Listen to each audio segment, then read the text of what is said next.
Where do we stand on this?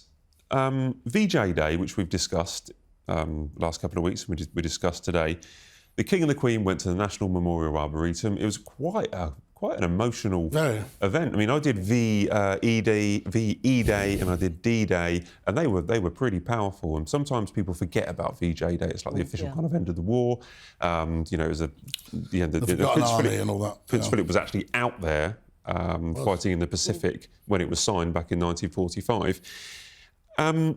Prince Harry, we learned this week, has laid what his aides describe as a discreet note and a wreath paying tribute to the forgotten heroes of the Pacific War, but also to Prince Philip. Previously, he's not been allowed to leave a wreath at the cenotaph. And as I say, he didn't attend, but he got a friend to lay a wreath.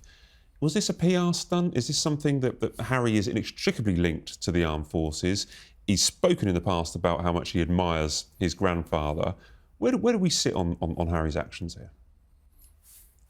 Well, the reality is it was obviously a PR stunt. I think the person who laid it was the PR man. But we don't know that for sure. Well, you know, the bottom line is, if you didn't want it to be a PR stunt, just leave it there, and I'm sure somebody would see it. I.e., it would get passed down to the press eventually when someone else sees it. I think it was just a little bit too slick, and it's part of an operation Rebuild Harry. Also, I think that's going on. If I was advising him, and if he wanted to say something, put something out as a statement. Don't do a sort of what's perceived to be a stunt, and almost take a bit of polish off the actual main event. Yeah, I think that's exactly right. And also, the King was there. As I say, I thought it was incredibly emotional. Yes. You know, the whole. When the soldier stood up, the former captain, and he saluted to my brave king, I thought that was all very emotional. And only you could see the tears in Camilla's eyes. Clearly, both of them, and the king. And the king was really moved.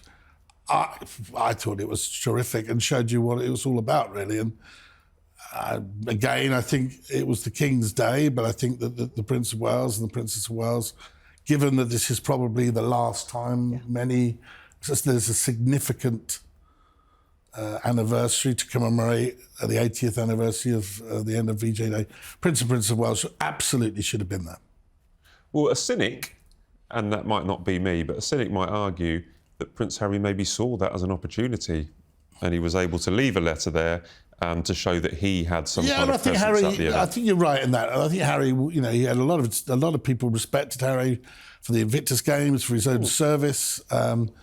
But I just don't think, as Ailsa quite rightly says, you don't need to do stunts. I can almost hear the derision coming out of the Duke of Edinburgh's mouth. So and also using him as a sort of a tool. Okay. I mean, he just wouldn't like that. No, he wouldn't. And also, it wasn't about him. It wasn't about the Duke of Edinburgh. It was about those veterans, as you rightly said, who probably won't be here for a next significant anniversary. I think so, yeah. So in Harry's note, I'm pretty sure he did write about the forgotten heroes, and he did thoughts about their heroics out on the front in the Pacific. But you're right to point out that it was largely about Prince Philip. He'd hated that, Matt. He really, all the time, whenever anybody, go through any of the interviews, you know, when they start talking about his service, this is a man who was mentioned in dispatches. Yeah. This is a very brave guy, you know, and he fought. He hated people talking about that. He would have just said, look, you know, there were many other people doing that.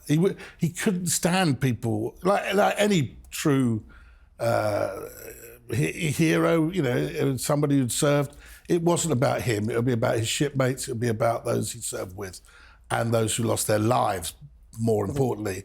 It wouldn't have been about him. He would have not wanted that, not the Duke of Edinburgh. No. And also, the King didn't talk about his father, did he? No. The mention was, of course, was the references all to his grandfather as king. But I mean, he was president of my club in and out, and the Duke of Edinburgh was just not about himself. He was, you know, he was a serviceman. He was not about himself. Yeah. Well, you called it. Well, between the three of us, we've suggested it may have been a deliberate stunt. I'm surprised that you think that Prince Philip, Duke of Edinburgh, would have been opposed to Harry writing this letter and referring to his kind of heroic? I think, as Rob rightly said, it's not about him. It wouldn't be about Philip. It would be about all those people there on the day. And the ones who died. Yeah, absolutely. Serving. We their will country. remember them. He just wouldn't have wanted to be remembered. You know, he would. You could always hear him saying, "Yes, I was there." You know, whatever. What difference does it make? As I said originally, I just think if Prince Harry did want to pay tribute to these people, he could have put out a statement on the day, rather than going and doing something quite so graphic and sort of... He can't really win, though, can he, Harry? I mean, he just seems to get things wrong. And But do you think, Rob, is it because he doesn't have the sort of senior level of advisors advising him what to do? You know, he's sort of cut off in California. I think it's because he's out now. You know, when you're on the outside looking at him... You know, but where's the statesman? Where are the Lord Geitz? Where are the David Mannings? You know, where are these sort of big Remember, hitters? you were there, Ailsa, how difficult it was to advise him and the people around him used to have real trouble. But when I was there, there were those statesmen. There were the Lord Janvrins, the Lord. Yeah, Geitz. they bring in people like David gravitas, Manning, yeah, people absolutely. with real, you know, with people and experience of the or world. even people like Jamie Lowther Pinkerton, who was a senior officer in the SAS. Yeah. And they did listen to him, and Harry did listen to him. Look, sometimes I feel a bit sorry for Harry. I think he's very much because he's on the outside. It's very much because of the things that he's done wrong. And he's cut off, isn't he? And he's cut himself off. But then again, you know, he was advised by his own father to think very carefully about what he was doing, and you make your bed, you lay in it. That's it. I think you've hit the nail on the head there, and it's something that I've touched on in the past, in the fact that when he was working member of the royal family, he had so many mentors. He had so many experts talking to him, saying, well, if you do this, sir, you might want, not petulant, but you might suddenly want to do this, you're impetuous, but if you do this, these are the repercussions. We advise you not to. Consequences. Now, who's telling him? So he shouldn't have done that BBC interview earlier this year. That was completely wrong. They should have advised. They're now reaching out, as we know, the balcony meeting. The press teams are kind of, reaching out and talking to each other.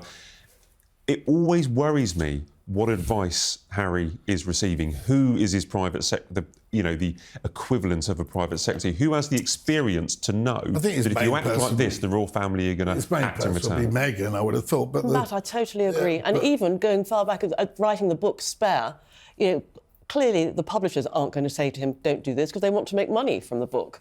A Netflix director might now be advising on how he should act. That's the dangerous part. Absolutely. But it's the quality of the advice. It's what you touched on. When there are people like Lord Guy, or there was David Manning, or there was Jamie Lowther Pinkerton. These are people that have got great breadth of experience and gravitas. In government, in military, and all sorts of areas. And I think that he had his moments, Harry. I remember that he once went to.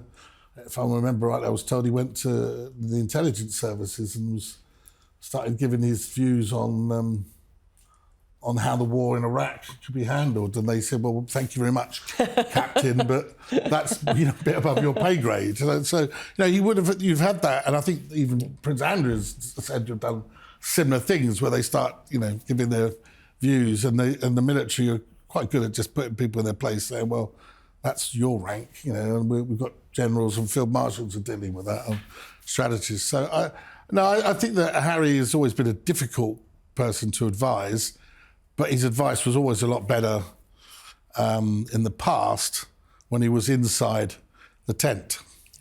I think one thing we haven't touched on is the link between Prince Philip and the Captain General of the Royal Marines, because obviously Prince Philip was Captain General of the Royal Marines. That was a title that Harry took on, that he then had to hand back when he left. And I'd imagine Prince Philip would have been furious about that when it happened. Yeah, I'm sure he was. Yeah, absolutely. No, without a doubt he would have been, because of course he took over the Duke of Edinburgh, Prince Philip, from the King George VI. Right. So so that was a very serious role, and and it was all over within 3 years, wasn't it? So. It's a complicated issue because we're talking about titles and we're talking about complicated relationships within a family. It was really hard to break down. But I'm just for balance, I'm going to read out what Harry wrote before we move on. It was So he wrote, "For me, this anniversary carries an added layer of meaning. My late grandfather, Prince Philip, Duke of Edinburgh, served in the Pacific Campaign. He spoke with quiet humility," which you were probably referring about those years, "but I know now deeply he respected all those who stood beside him in that theatre of war. Today, as I think of him, I also think of each of you, of the shared hardships, the bonds forged, and the legacy you leave." Yes, it's moving. It's nice. It's a nice, genuine remark. But it could have been. It just shows you what could have been so good. The first two words he said, "For me." For me. So it's already. Yeah, it's about him. You're right.